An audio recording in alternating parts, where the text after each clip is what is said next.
Moises. Sa pagsasagawa nito, mabubuhay ang tao.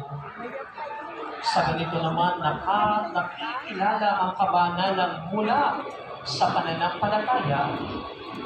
Huwag sabihin ng iyong puso, sino ang aakyat sa langit? Sapagkat bumaba na nga si Kristo. At ganito rin, sino ang bababa sa kanilaliman? Sapagkat bumalik na nga si Kristo mula sa mga patay. At sinasabi rin, malapit sa iyo ang salita, sa iyong bibig at puso.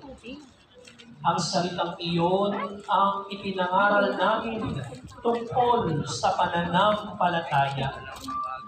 Maliligtas ka kung ipahahayag ng iyong bibig na Panginoon si Jesus at kung paniniwalaan mo sa iyong puso na muli siyang ibinago ng Diyos mula sa mga patay. Sa paniniwala ng puso, magiging matuwid ka, at sa pagpapahayag naman ng bibig, maliligtas ka. Sinasabi nga ng kasulatan, at maliligtas naman ang sino mang tatawag sa pangalan ni Yahweh.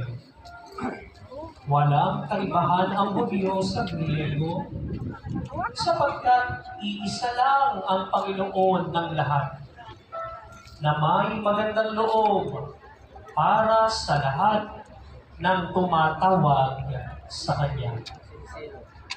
Mga kapatid, ang salita ng Diyos.